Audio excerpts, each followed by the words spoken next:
I pledge allegiance to the flag of the United States of America and to the republic for which it stands, one nation, under God, indivisible, with liberty and justice for all.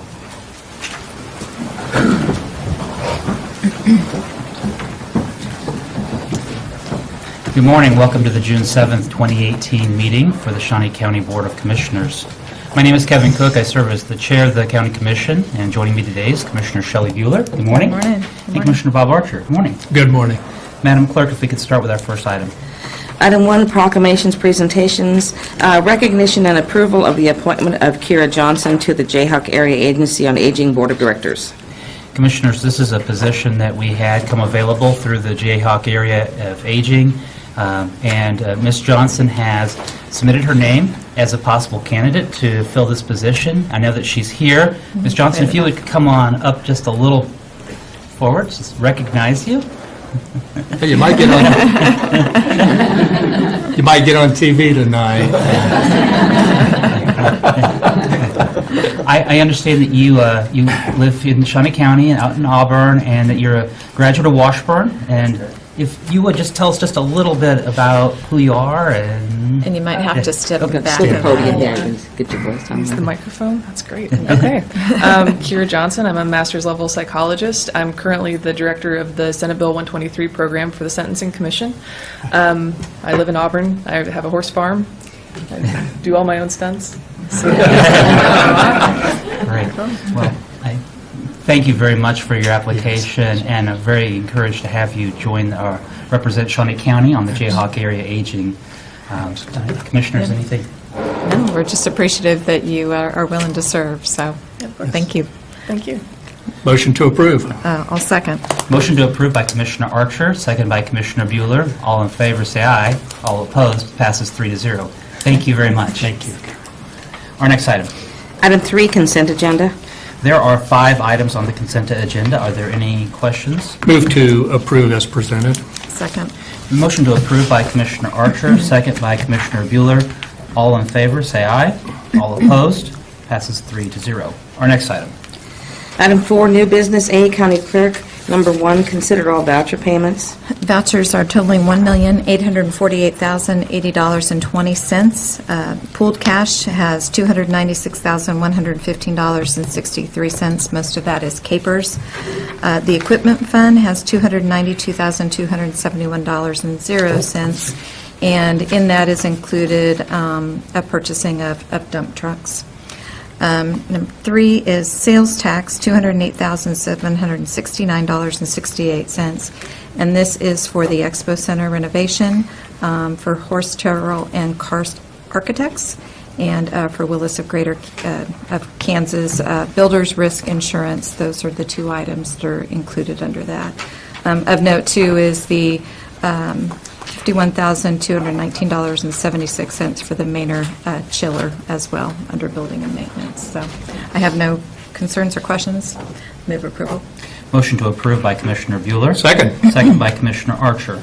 All in favor, say aye. All opposed, passes 3-0. Our next item. Item A2, consider correction orders. I'll move for the approval of the correction orders. Second. Motion made by Commissioner Cook, second by Commissioner Bueller. All in favor, say aye. All opposed, passes 3-0. Our next item. Item B, Court Administration. Number 1, consider approval of request to solicit bids for reconstruction of the benches in Divisions 1, 3, 6, 10, and 22. Good morning, Charles Hydovitz, District Court. As part of our continuing effort to increase the court's efficiency and operation and cyclical maintenance, we're looking to demolish and reconstruct the benches in the aforementioned divisions. Right now, they're very small. They can't accommodate the technology that we have. Court reporters can't be on the bench, nor can the clerks at the same time as the judge. So what we would like to do is go out for bid and determine whether or not and how feasible it is and cost effective it might be to put new benches in. They would mirror the bench that was recently constructed in Division 5, and that would be the standard across the court. So instead of doing a complete renovation of the courtroom, we're really talking about that one piece. That's correct. And so possible cost savings to the county in looking at just doing that one piece as opposed to a total renovation? Entirely. We've already done cyclical maintenance in almost all of those locations with carpeting and paint out of our operating budget. This would be potentially a capital improvement project. Okay. And for anybody that bids on the project, they would be able to kind of come in and look at the bench that is in Division 5 and take a look at it to see exactly what our specifications are? Absolutely. We have those diagrams, et cetera. We can take it apart, and they can look at the innards as well. Any questions? No. Move approval. Motion to approve by Commissioner Bueller. Second. Second by Commissioner Archer. All in favor, say aye. All opposed? Passes 3-0. Thank you. Our next item. Item B2, consider approval of request to accept the bid from Croy Sign Systems for 32 custom ADA-compliant frames to replace signage outside 32 rooms in an amount of $3,465 with funding from the 2018 court's budget. Good morning, Charles Hydovitz, District Court. Over the last year, a number of the judicial chambers have moved locations, and outside of each of those chambers and courtrooms are signage, and they're all ADA capable. In order to move all of those signs and redo them, it would cost us about $11,000, just due to the basic cost of inserting the braille into the sign as it is. What I'm proposing is that we purchase these frames that have only the room number and the corresponding braille for that, because that's all that the state ADA code requires. And then I'll just have an insert with the judge's name and the division information. If he or she moves, we take the insert and move it. So there's a huge cost savings. You don't have to keep recreating these signs, which is what has been happening in the past.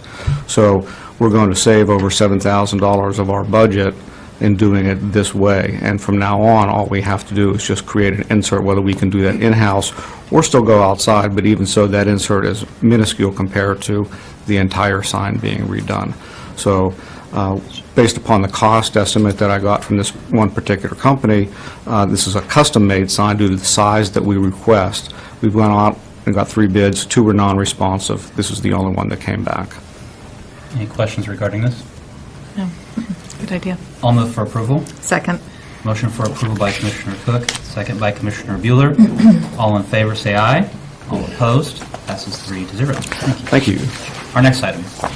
Item C, corrections, number 1, consider approval of request to award bid to Kansas Fencing for replacement of fencing for the exercise area of the Adult Detention Center's segregation housing unit in an amount of $26,000 with funding from the Certificate of Participation funds from a previous project.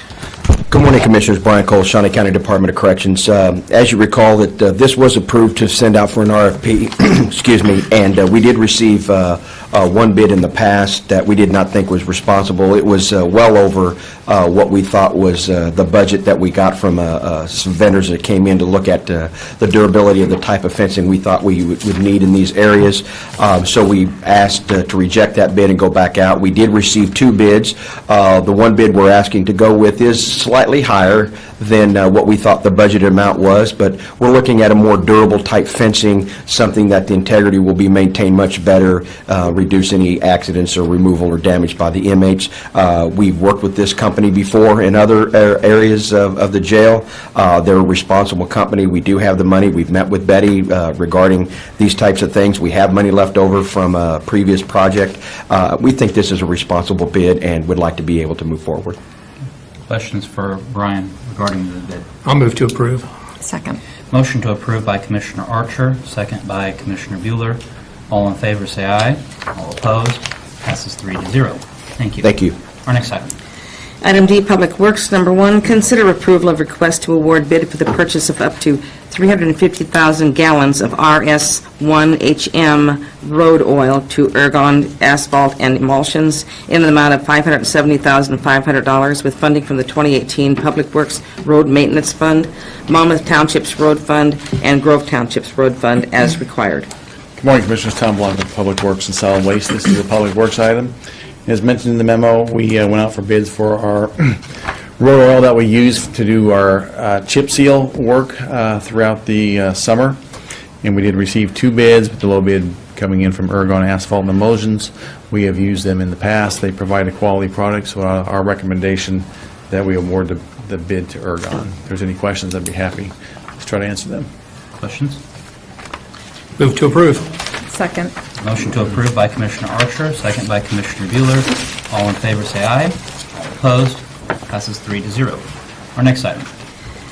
Item D2, consider approval of request to award bid for the purchase of up to 12,000 gallons of CRS 1H road oil to Ergon Asphalt and Emulsions in an amount of $19,560 with funding from the 2018 Public Works Road Maintenance Fund, Monmouth Township's Road Fund, and Grove Township's Road Fund as required. Commissioners, Tom Block, once again, Public Works and Solid Waste. This, too, is a Public Works item, and this oil is the oil we use when we do pothole patching, sometimes tack oiling for asphalt projects. Again, we received 2 bids with Ergon Asphalt Emulsions also supplying the low bid for this bid. And again, they provide a good product, so it is our recommendation that we do award the contract to them. If there's any questions, I'd be happy to answer them. Any questions?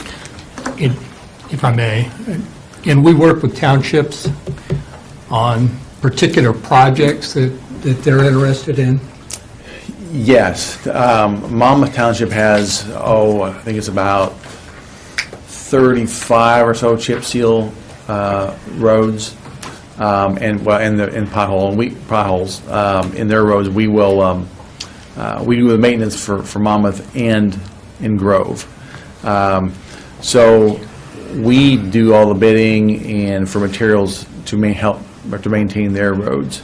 So that is why they are included. Is if we do any work on their roads, we will take it out of their road fund and pay for it that way. Other townships that do their own road maintenance, they typically go out and do their own acquiring of materials.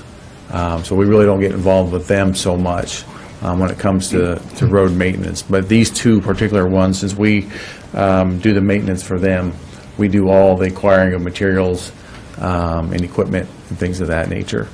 So if we do any work for them, then they get charged accordingly. Okay. And we get them reimbursed? Yes, we do. Okay. Questions? And just to clarify, the townships make the determination on where those improvements are made.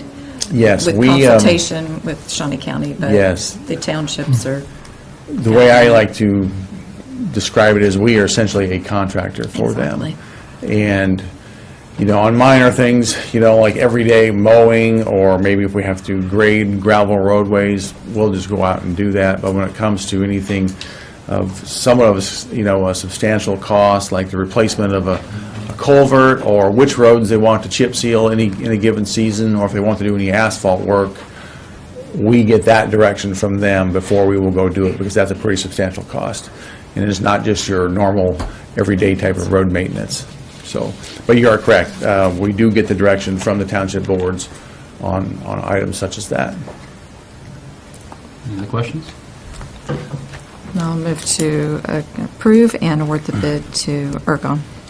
Motion to approve and award bid by Commissioner Bueller. Second. Second by Commissioner Archer. All in favor, say aye. All opposed, passes 3-0. Our next item. Item D3, consider authorization and execution of contract C-189-2018 with Finney and Turnipseed Transportation and Civil Engineering, LLC, for design and construction engineering services in the amount of $93,600 for replacement of the Southwest 37th Street Bridge over tributary to Shunga Creek with funding from the Public Works Special Bridge Fund. Commissioners, Tom Block, once again, Public Works and Solid Waste. This, too, is a Public Works item. We went out for requests for proposals and statements of qualifications to do some design services for bridge replacement, the one on Southwest 37th Street over the tributary to Shunga Creek. We believe that Finney and Turnipseed is the most qualified firm to do this work, and so we've asked them to provide a proposal for the design and construction engineering services. And the total amount was previously read at $93,000 plus. Finney and Turnipseed has done excellent work for us in the past, so it's our recommendation that we award the contract to Finney and Turnipseed. If there's any questions, I'd be happy to try to answer them. Any questions on awarding the bid to Finney and Turnipseed? Move to approve the contract. Second. Motion to approve by Commissioner Archer, second by Commissioner Bueller. All in favor, say aye. All opposed, passes 3-0. Thank you. Our next item.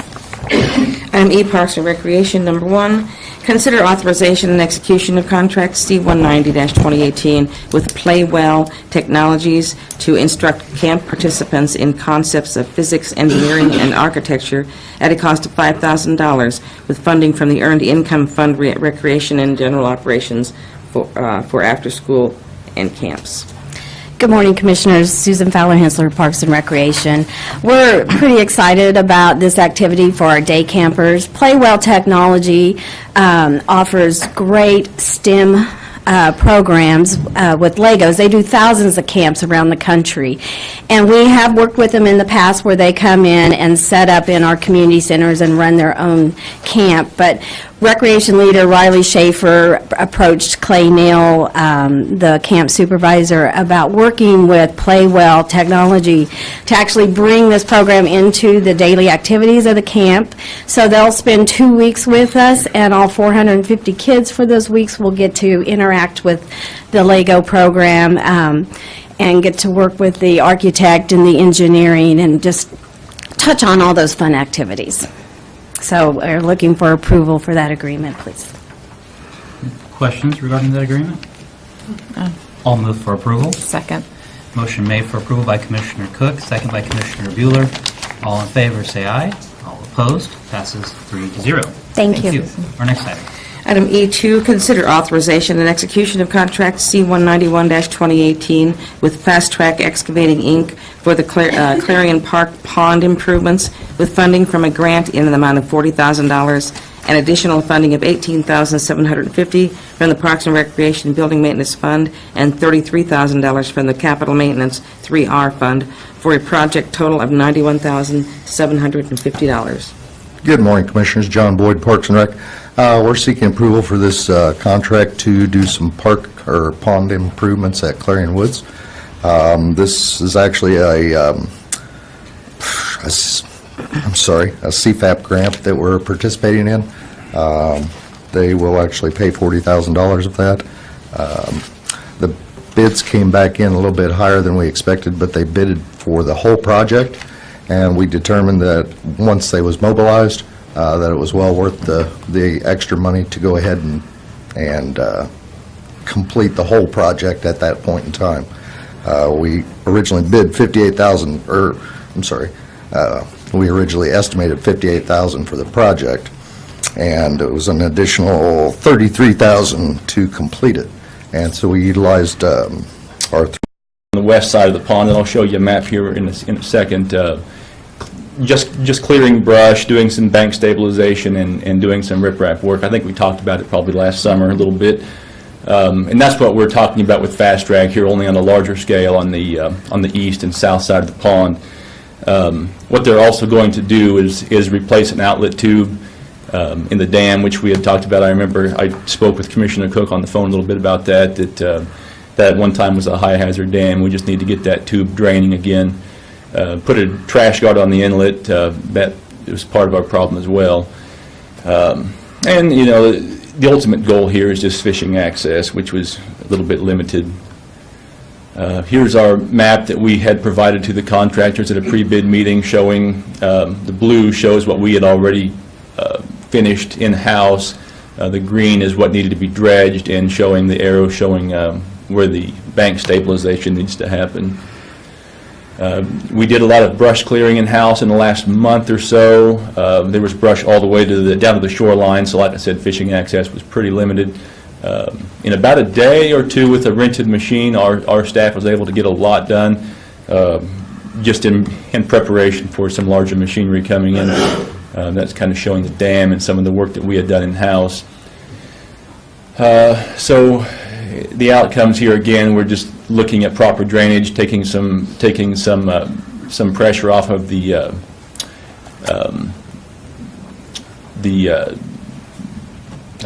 rest of the pond, so that we can actually get water going out the tube, better fishing access, and just generally improving the look of the pond. So, oh gosh.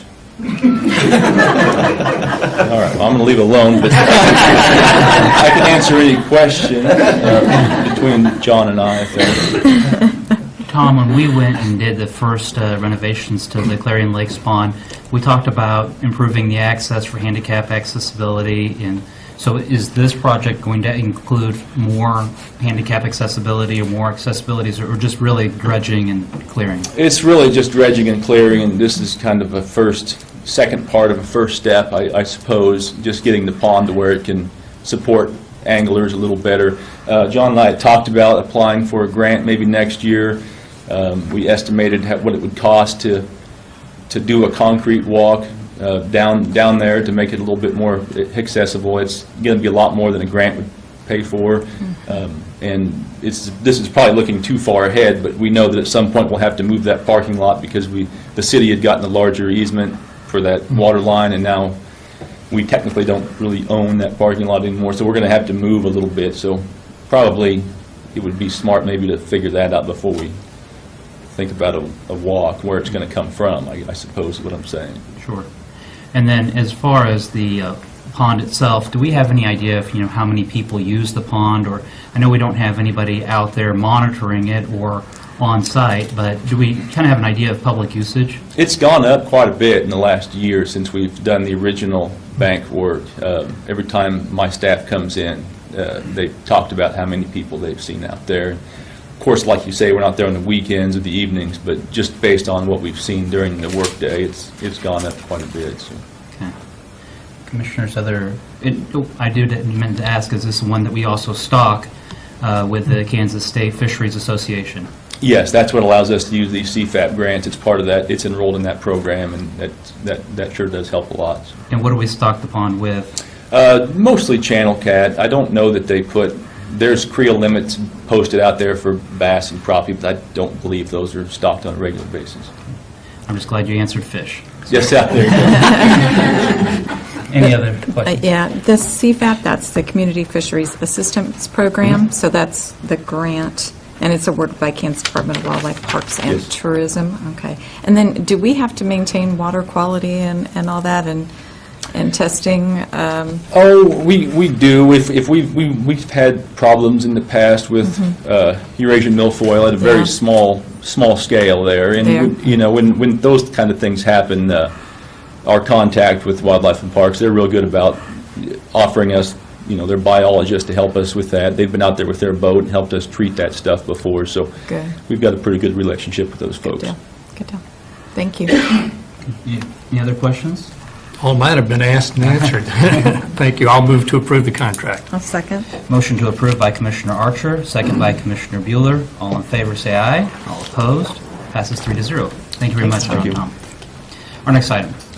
Item F, Emergency Management. Number 1, consider approval of request to fill a deputy director position and to fill any subsequent positions that become vacant as a result of filling this one at a salary, including benefits, of $77,852. Good morning, Commissioners. Dusty Nichols, Emergency Management. This position is to fill the deputy position that was already on the documents, I guess, through HR. I have worked through Director Greiner and Lewis to make sure it matches CBIZ. All the position descriptions are accurate. Now it's before you. Okay. Any questions regarding the position? No? I know that this is one that we have reviewed and looked at and determined the need for, and so I'll make a motion to approve the request. Second. Motion to approve by Commissioner Cook, second by Commissioner Archer. All in favor, say aye. All opposed, passes 3-0. Thank you. Our next item. Item G, County Councilor. Number 1, consider authorization and execution of contract C-192-2018 with Mid-America Forensics Pathology, PA, and Forensic Medical Holdings of Kansas, LLC, for assignment of existing contract C-168-2018 for autopsy services. Good morning, Commissioners. Jim Krause, Shawnee County Councilor. Back in April of 2015, the Board of County Commissioners entered into a contract for autopsy services with Mid-America Forensic Pathology. That's a company that's owned by Dr. Charles Glenn, who was also appointed as the Shawnee County Coroner. We received notification in April that Dr. Glenn intended to sell his interest in that company to Forensic Medical Holdings. Since that time, I've been in negotiations with Forensic Medical Holdings as per our contract, the board must agree to the assignment. It doesn't happen automatically. You have to be in agreement with it for that contract to continue.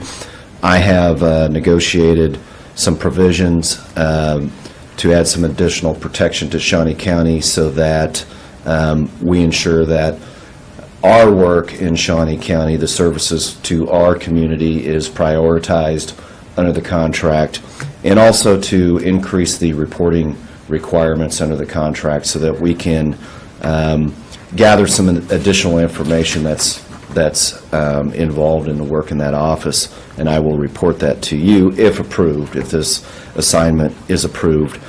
We have approximately 19 months left on that contract, so if this assignment is approved today, we'll have about 19 months left. We'll have a period of time to monitor the work under the new company and then decide what we may want to do beyond that date. Is Mr. Berry here? Mr. Berry is here. Chris Berry with Forensic Medical Holdings is also here this morning to answer any questions you might have about this document. Before we get to Mr. Berry, if we could just kind of walk through how we kind of arrived at this spot, I think, for not just the public, but also for the media. You know, it's kind of a convoluted path. Years ago, we had a contract with Dr. Mitchell, and then Dr. Mitchell was our county coroner, and then it was a county office and county department ran, and then it transitioned to Dr. Poyman.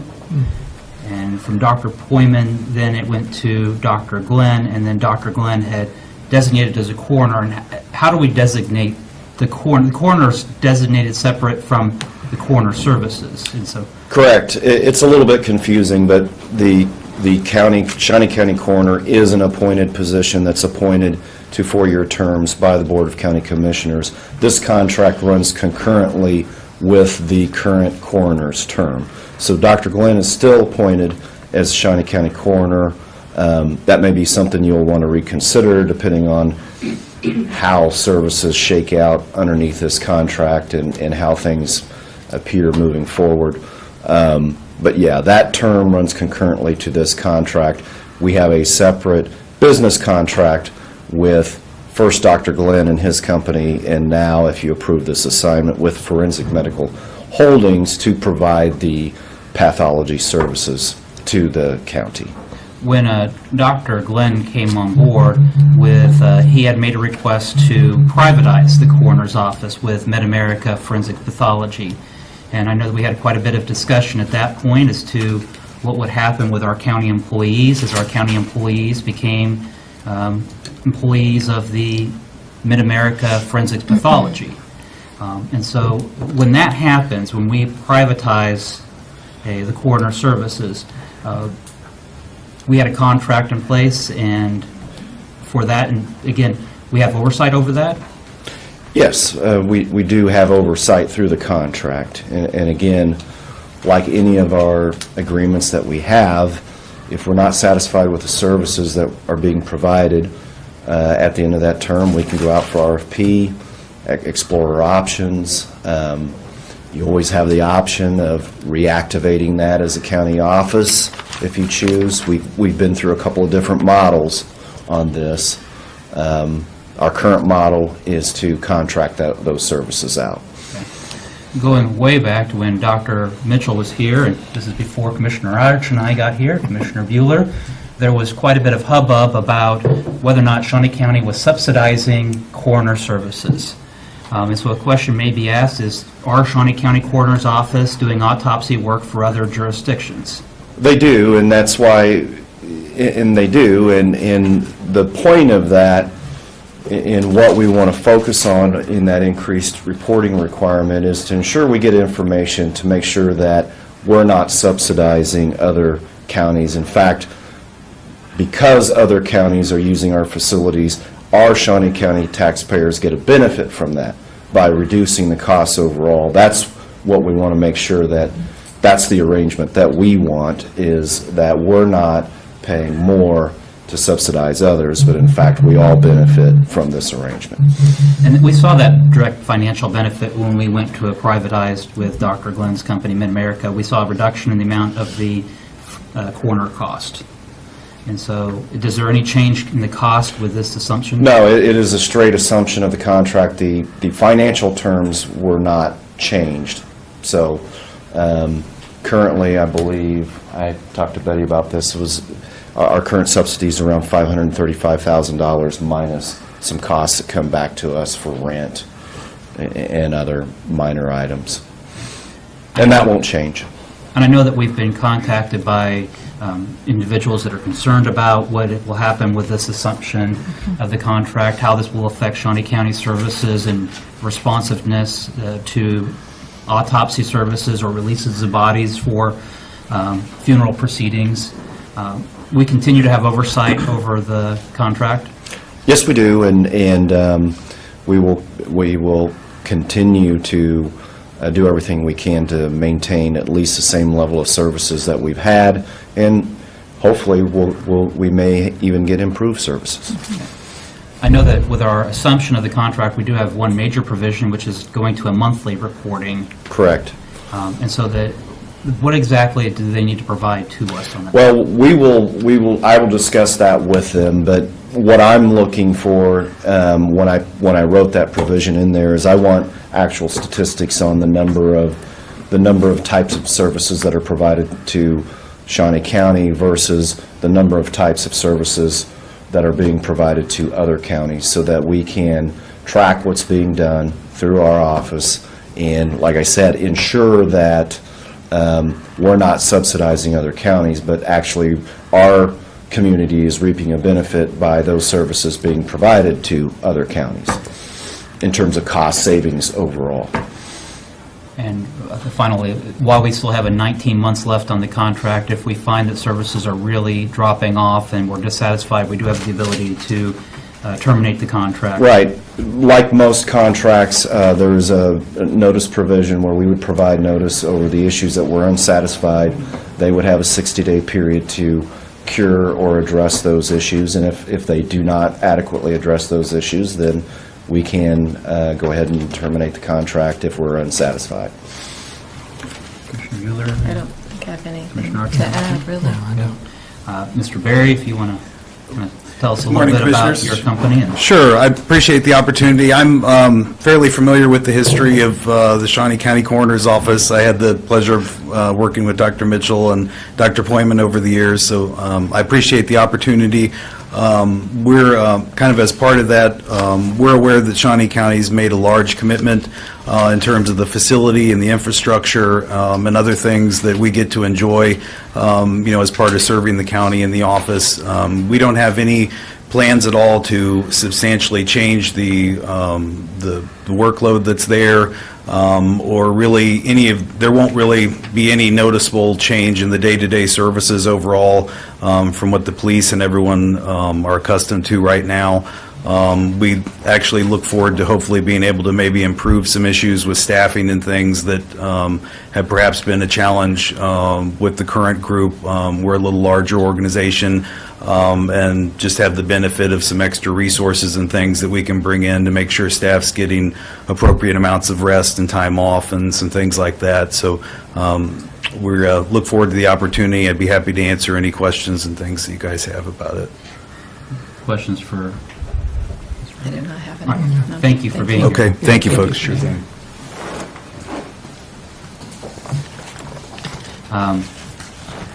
Any other questions for Mr. Not for Crowell? Jim, Okay. no. If there's any members of the public that want to speak for or against this assumption, I so encourage you to come forward and...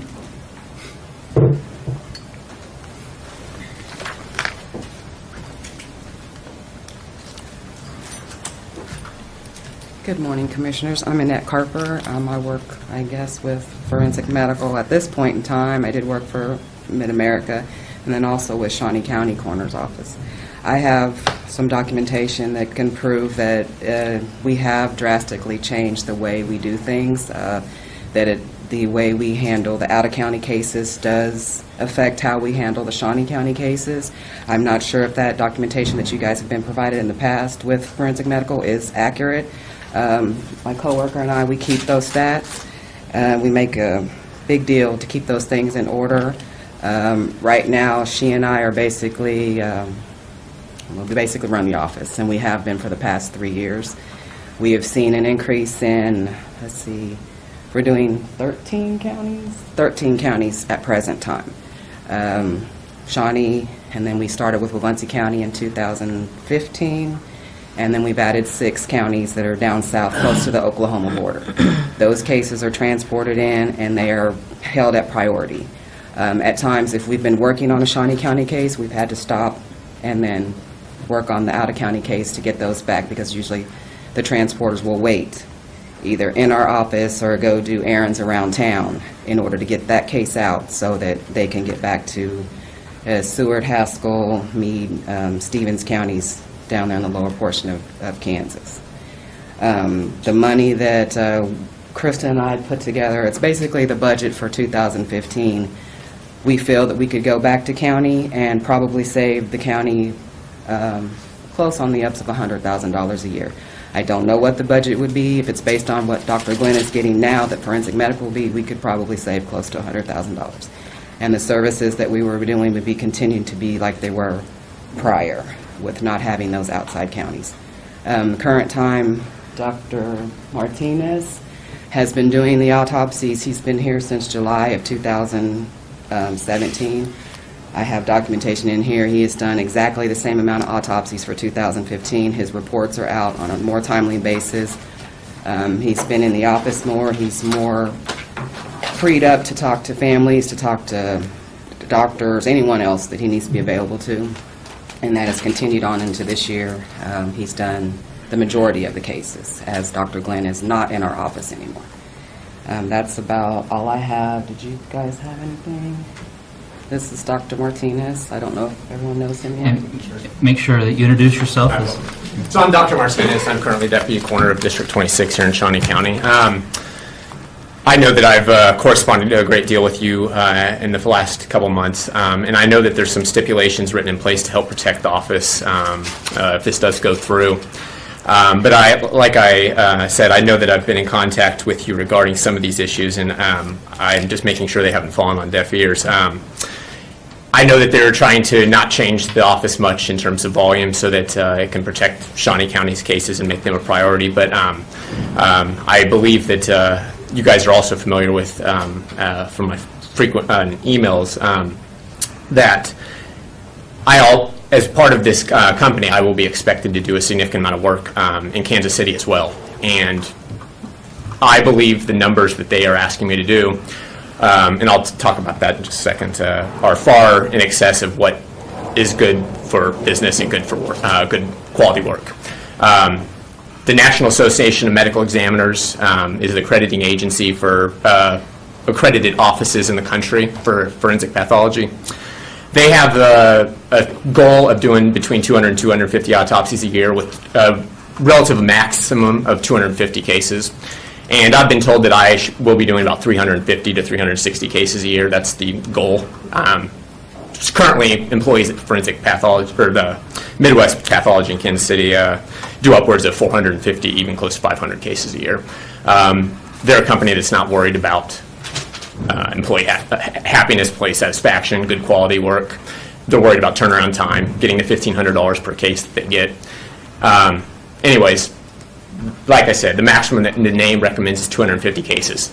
Me doing 350, 360 cases obviously blows that out of the water by about 25, 30%.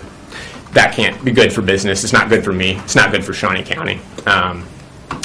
I could go on all day about problems I have with this, but you guys at least know my basic concerns, and I know that Annette and Kristen have obviously been more than vocal about everything. And so all I can say is I think Shawnee County could benefit greatly from going back to being a county-run office. Like Annette said, easily $50,000 and $100,000 could be saved. Charlie Glenn probably was scraping money off the top with his company. And obviously he owned his company, so he was able to do what he wanted to do. But I think a great deal amount of money could be saved by going back to a county-run organization and minimizing the volume there, producing a much higher quality of work, especially now that he's gone. I mean, he has turnaround times of plus 2 years for cases. The longest turnaround time I've had, 60 days. I just feel like the numbers speak for themselves. I think anything Charlie Glenn and Frontier Forensics related. Like I said, they're a business. All they care about is money at the end of the day, and they don't care about quality or serving you guys. As much as they may have tried to appease to you guys, it's a hollow promise as far as I'm concerned. So thank you for listening to me. Do you have any specific questions for me? Any questions for Dr. Martinez? Actually, I mean, until recently, we hadn't received any concerns about service. This is just probably within the last 2 or 3 weeks. So I guess if there were concerns before, why didn't we hear from you? And so that's factoring into my decisions, too. And I understand. I feel like I completely understand why it looks like maybe we're just complaining after the fact to try to get our way. And I understand that until I give you further information, that's what your beliefs are. The reason that things went on for the last 2 or 3 years, well, first of all, I wasn't here until last summer, so I was just hired on. I certainly wasn't going to bite the hand that fed me after literally a month. But after I quickly came to know Charlie, the true Charlie, and after I quickly talked with Annette and Kristen about how the office has truly been run the last 2 or 3 years, I came to realize that there was a huge problem. And apparently they've been silent because they were worried about their jobs. They were worried that if there was another transition period between a different coroner, going back to county, going to another company, whatever, that their jobs would be in jeopardy. And obviously I was concerned about mine as well. I just finished my training. I have $200,000 in debt to pay off. I need a job. So we didn't want to bite the hand that fed us. We were unsure about the future of our jobs. And I mean, I'm being completely honest. That's why 3 years of shitty service with Charlie went on, and you guys didn't know about it the whole time because there wasn't any regulation of it. And we're not making anything up. Everything is 100% truthful. This last year, he was working for Shawnee County doing probably 125 cases, less than half the volume, while going and doing about 500 cases total across the state of Kansas and Missouri, driving to Springfield, Missouri twice a week to do cases, putting everything in Shawnee County on a second back burner. So, do you have any further questions regarding that? Well, I think, though, to Commissioner Bueller's point, up until the assumption of the contract or assignment of the contract came up, feedback that we had from the Sheriff's Office, from the Topeka Police Department, from the District Attorney's Office, was that the Coroner's Office was being very responsive, that the reports were being very professionally prepared, that we had seen an improvement even from Dr. Poyman to Dr. Glenn in his service, and that they were overall very satisfied with the services that the Coroner's Office was providing. I know that Annette and I had some discussions early on with Dr. Glenn's office about release of the bodies to funeral homes, and that there were some concerns about how long it was taking bodies to be released to funeral parlors for funeral services, and we addressed that issue. I think that kind of clarifying with the funeral homes when the bodies would be released, and working through that transition period. But overall, we did not have any feedback that there was any negativity, but rather that the Shawnee County taxpayers were receiving a quality service for the Coroner's Office. I think I can kind of explain. Well, I'll start by, he prioritized cases that needed to be done. Homicides, anything that had litigation associated with it, he would do in a more timely fashion. And on that note, he would obviously do as we've been doing outside counties more and more the last year, he puts those on priority. He gets them done within 30, 60 days. And like I said, he has at least 100 cases that he still hasn't signed out from previous year and years. And so Annette can clarify anything further. A lot of the questions that did come and complaints were filtered by Dr. Glenn. I'm pretty sure the news media can kind of verify some of the late reports. We filtered lots of calls from the news media wanting autopsy reports, usually on violent deaths and a few car accidents that took several years to complete that were just completed this year. But a lot of the calls that were coming to our office, Dr. Glenn filtered. So a lot of the information that went out regarding those instances is not factual. We do have the documentation of his reports. We talked about, making a complaint, but I know what happened last time we made a complaint. He usually tells us, and these are exact words, that he had someone in his pocket on the commissioner's office, and anything that we told them would get sidelined. And I think Kristen can verify that. There's been numerous times that we have talked to him about his reports, about some of the things that happened in the office, and basically we were just told it wouldn't be listened to. His dad was an attorney. He told us that he had just pull in the city, that he didn't have to worry about those things. And we were told that on numerous occasions, so that's why some of the complaints didn't come to our office. We were ready to complain the first year. We went through, Kristen and I haven't had a vacation since he took S coroner.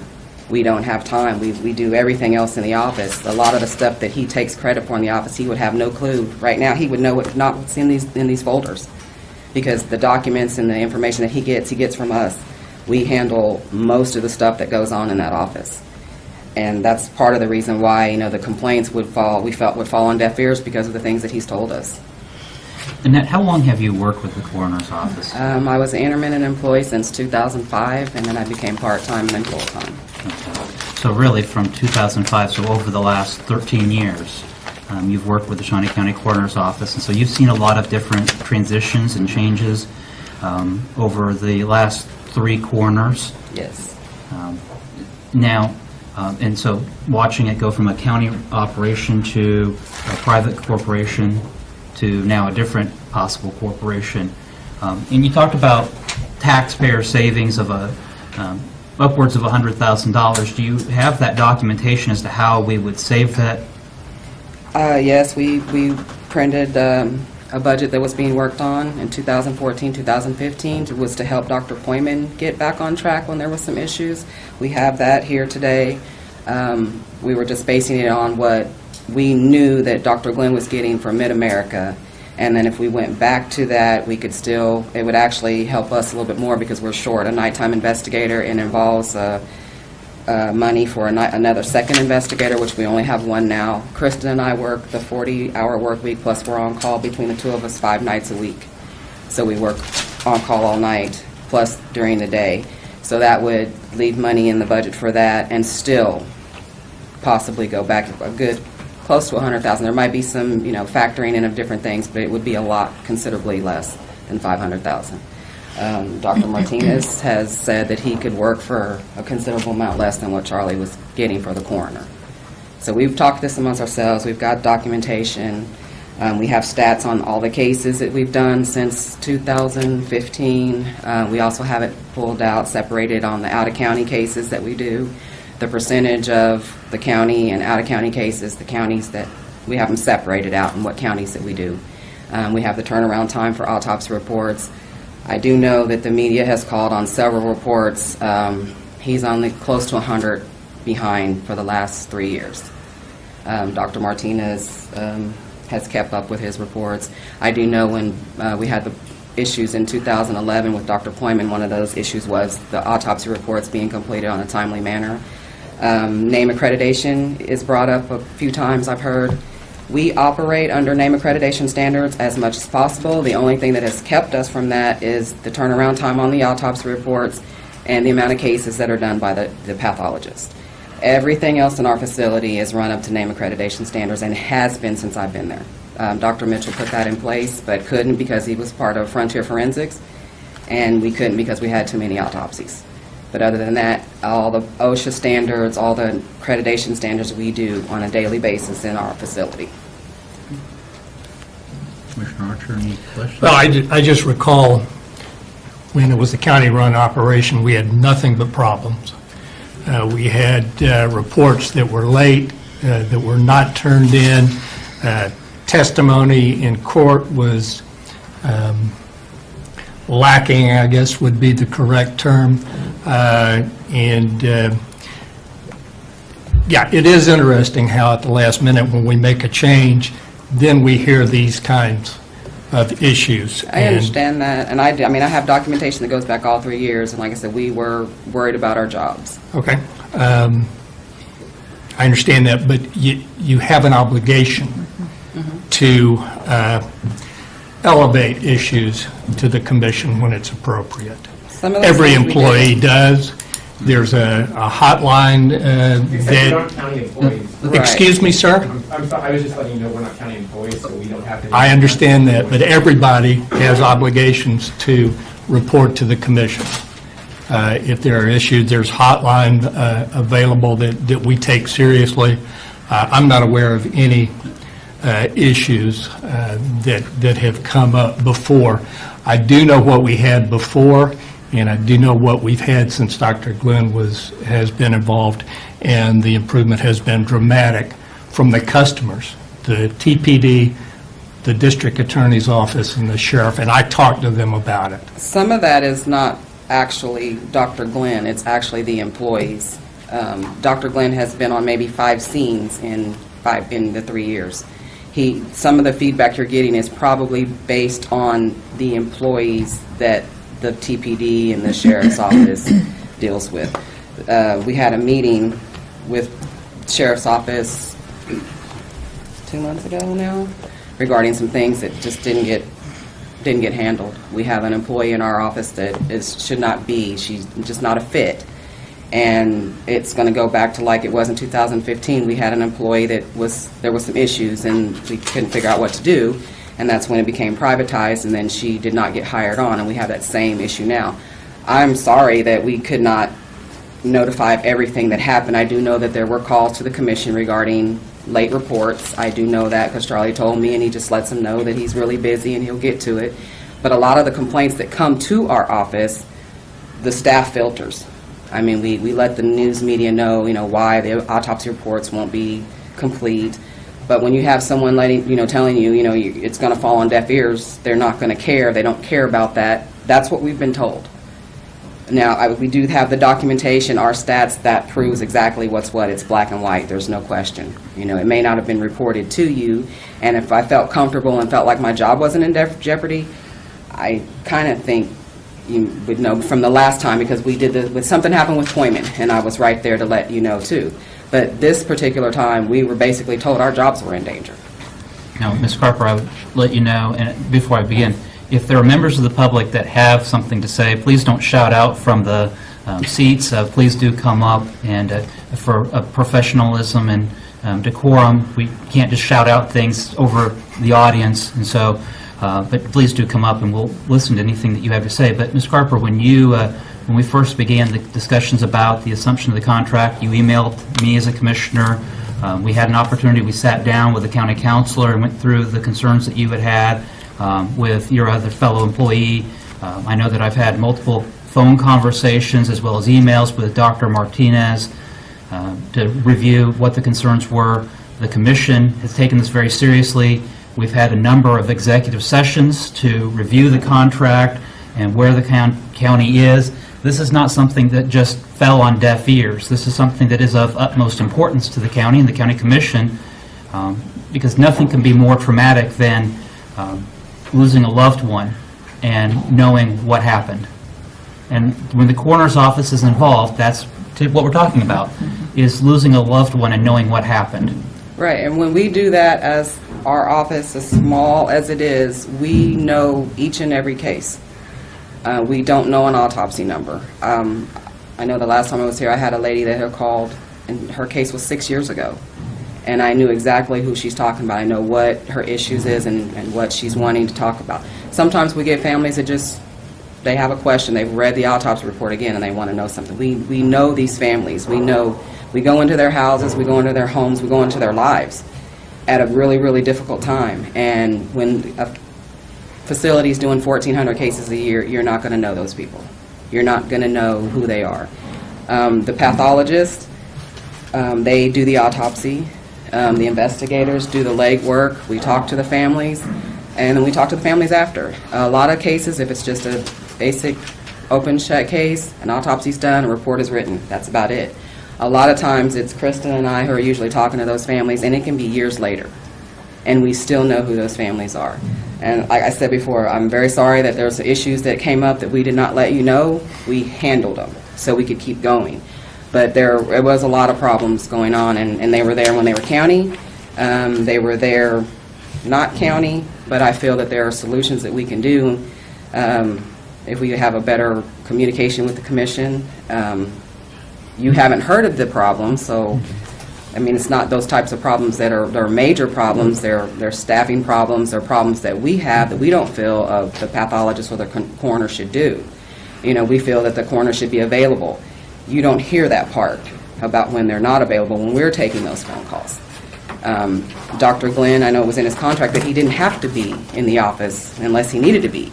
But who decides that? Who decides when he's needed there? If a family's calling and wants to talk to the coroner, then you need to be there, you need to be available. And there was just a lot of unavailability that the staff picked up. And that's why you didn't hear those complaints. And we didn't complain because we were worried about our jobs. And we also wanted to do a service for the community without interruption. And that's why those things were done that way, and why you did not hear as much.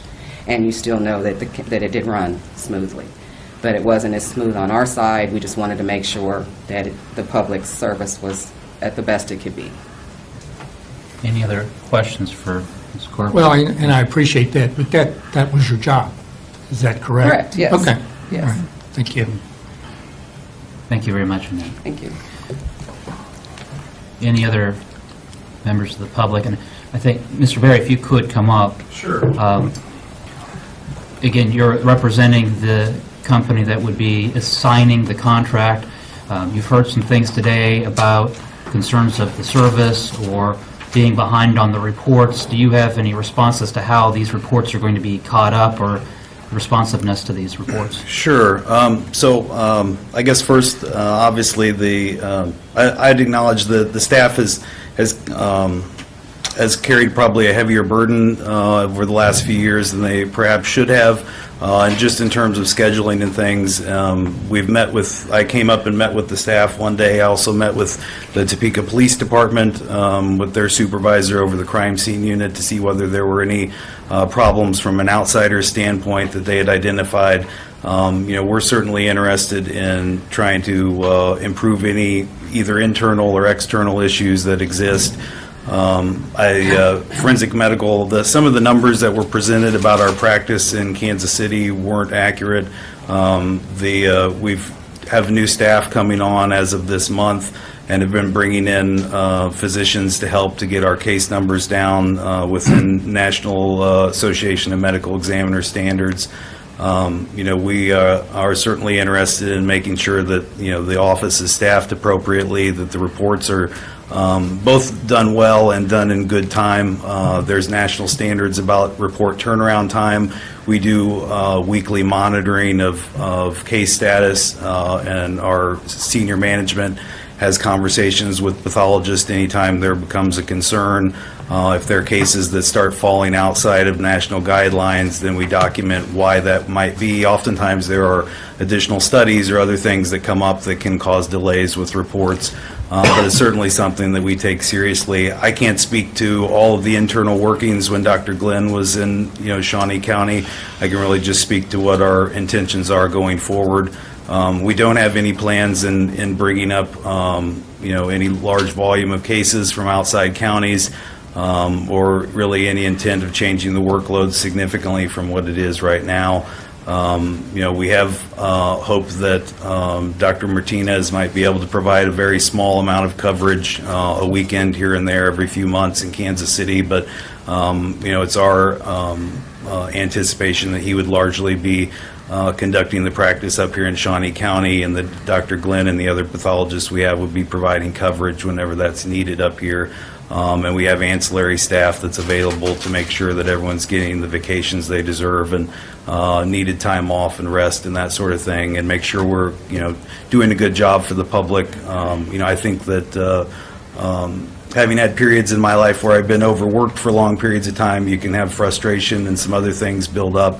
And unfortunately, I think the staff here wasn't able to be involved with the decision-making as far as the transition, and that can be a frustrating feeling, I guess, when you're working hard for a group and trying to do your best to do a good job, and some of the higher level decisions are just outside of your ability to participate. But we're hoping that we can work through the issues that exist and if anything, improve the service if there have been any issues. So glad to answer any questions you'd have. Well, I guess one question I have is, Dr. Glenn is designated to be the Shawnee County coroner, and that's a term that runs for a 4-year period. And I guess one of the concerns that's been raised is if Dr. Glenn is the coroner, is he even coming to Shawnee County? Is he even actually doing any work in Shawnee County? Or is it a designation in name only? Sure. Well, I guess just for an example that's coming up next month, I know Dr. Martinez has a week's vacation. We've scheduled Dr. Glenn to be up in Shawnee County during that week while he's on vacation. He's certainly available anytime there's issues and things that come up. We'll be sure to make him available. As far as from an administrative standpoint, there's no reason that he's not able to set policies and procedures and things in consultation with Dr. Martinez and the other staff for the office. I think that I don't want to speak for him in terms of his desire to continue to serve as coroner and things. To my knowledge, he's not expressed any intent to not, desire the office anymore, but certainly, we'd be happy to discuss that, at least as far as we're involved in things, if there's any concerns about those issues. I think it does need to be reiterated that what we expect is that Shawnee County delivers a top-notch coroner service to the citizens of Shawnee County, that we have competent people to come and testify when it comes to criminal investigation, and that those reports are turned around in a timely manner so that loved ones can proceed with the grieving process. Having a body that is maybe tied up for an extended period of time, that's very troubling that you can't start that grieving process. And obviously there are some times where it may take a while to get through an autopsy if it's lab results or extenuating circumstances. There may be things that come up, but I think generally we expect a professional, timely, well-delivered product. And I think that's what we expect from all of our department heads and all of the individuals we contract with. We share your expectations, sure. Any other questions for Mr. Berry? Okay, thank you, Commissioner. Sure.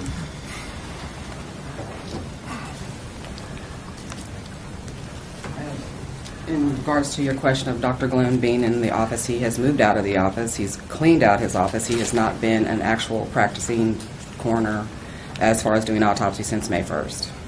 And we were told he will not be back unless it is to cover Dr. Martinez's vacation. So that's not true. Question for Mr. Crow. Yes, sir. How the two items interact, the appointment of the coroner and the coroner services, those are two independent. One is a statutory function, and the other is the contract. The contract to do the day-to-day operations of the functions of the office. So they are unrelated in that sense. They're related and unrelated in that sense. When I spoke to Dr. Glenn about his continued service as coroner, he was very open to whatever type of relationship that the board, he sort of left it to your pleasure. If you'd like him to continue, he was willing to continue, willing to discuss his level of involvement in that. If you would like him to step aside and have a new individual appointed, he was open to that as well. And I do want to say, it always concerns me when an individual gets attacked and they're not here to defend themselves. And that felt a little bit like a personal, it went beyond a few times issues in the office and a little bit personal there, which I've worked with Dr. Glenn since 2015 now. I've always found him to be forthcoming, accessible, and responsive to questions I've had. So I don't think he deserves some of that. And I'll just say that. But this is the beauty of open government. We don't get to negotiate our contracts behind closed doors. You get to see this in the open. I think we've seen people that are very passionate about what they do, which is great for our community. But you also have a responsibility to the taxpayers. Sometimes you get put in a position where you don't have a lot of great options, and you've got to pick the best option that's before you, and I think this is probably one of those situations. We've got 19 months left on this contract. We've got provisions in place to monitor what's going on in the office. With a lot of things, if we don't hear bad things going on, we'll kind of let things go. But since we've got this transition in place, we will be more closely monitoring. I'm sure you will be, and I will be too, what's happening in the coroner's office. Well, I do agree with you that some of the comments were uncalled for. And I'm disappointed. Thank you, Mr. Chairman. Thank you. Before we proceed any further, is there anything additional that anybody wishes to speak on? The pleasure of the commission. I'm going to move to approve the contract with the understanding that we will be monitoring performance on a monthly basis, and we'll have no qualms about discontinuing the contract, doing an RFP, going back to a county basis if that's appropriate. But at this point, I'll move to approve the contract. I'll second. And Jim, I know you're going to be receiving those reports, but I'm sure that you will be sharing those with the commission? Absolutely. Okay. And when I do, if there's additional information that you don't see, that you'd like more depth on, like we do in other areas, you let me know, and we'll get that for you. Thank you. Jim, if we could, just following up with the company, the Forensic Medical Holding, that any reports that are outstanding get caught up. If we're behind on reports, that we're getting caught up, and so we have timeliness. That's really of utmost importance, that we're not lagging behind. We'll make sure that gets communicated and continues to be communicated. There's been a motion to adopt the assignment of the contract by Commissioner Archer, seconded by Commissioner Bueller. All in favor, say aye. All opposed? Passes 3-0. I want to thank everybody for being here. Thank you for saying what you've had to say. I know that you're very passionate about the level of service, as we are as well. It did not fall on deaf ears, but this is something, again, unfortunately, there's not a lot of good options today, but we will be proceeding with hopeful anticipation that Forensics Medical Holding will uphold the level of service that we expect in Shawnee County, and if not, we'll be looking for other options. Our next item. Item 5, administrative communications. There's been any members of the public or department heads that wish to address the commission, you may do so.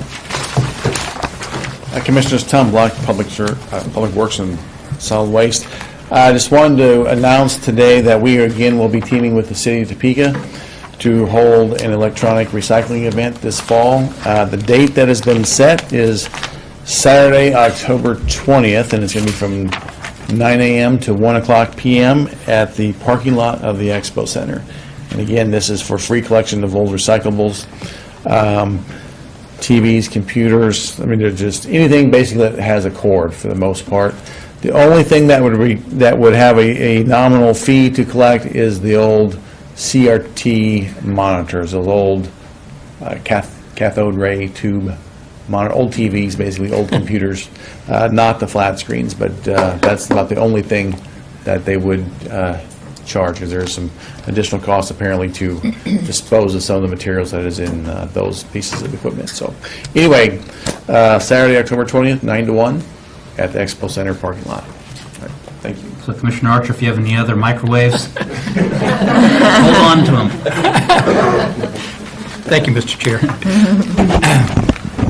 Good morning, Commissioners. Brian Cole, Shawnee County Department of Corrections. Last week, our agency, and should I say Major McCarty, was honored with receiving an award from the Optimist Club here in Topeka This award is to a law enforcement official or who works in the profession for their vision and their hard work regarding specific projects and things like that. Angela has set a very high level, a very high bar when it comes to juvenile corrections.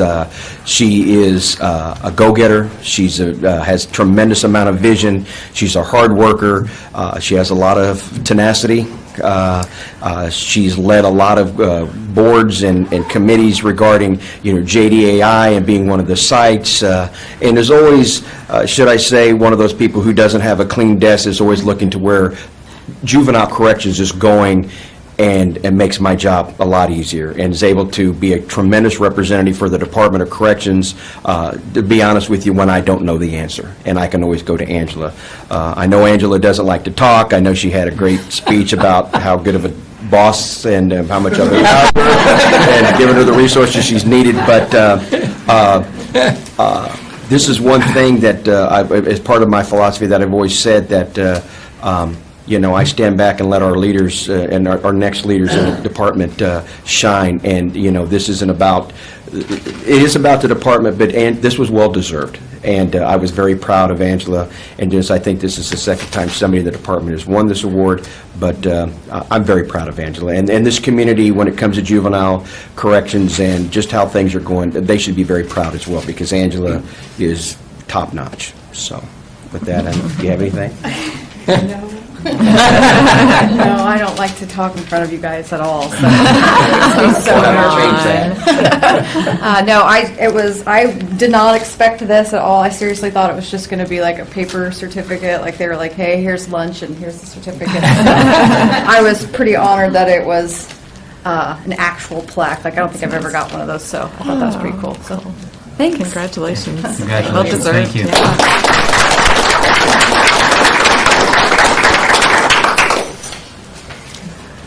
Good morning, Commissioners. Dusty Nichols. Before the commission meeting started, I was talking with Randy Luby just about Parks and Rec in general, and he said something to me. I was sitting there thinking about it, and I just want to put something out there, and I'm kind of glad John isn't here for this. But we've had the opportunity to work with Parks and Rec over the past few years with Huff and Puff and Spirit of Kansas and many different projects, most recently with the risk assessment, risk management, accreditation, and those kind of things. From our staff to theirs, they are a pleasure to work with, and I think they do a fantastic job. He was saying they're probably just so busy that they don't get a chance to get the compliment. So I just want to publicly recognize all those people out there really busting their butts to make Parks and Rec look really good, and it does. So just from our department to yours, good job. Thank you, Dusty.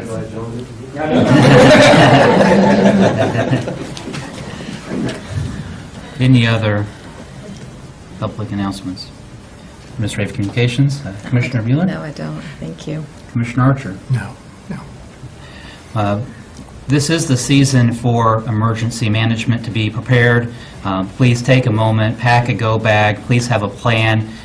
We don't know when seasonal storms will be upon us. As Mr. Rencher, the history guy, reported, it was not that long ago that the Pomona tornado claimed the lives of several individuals, and so we don't know, even when there's under just a warning, when something might come up. So please make plans.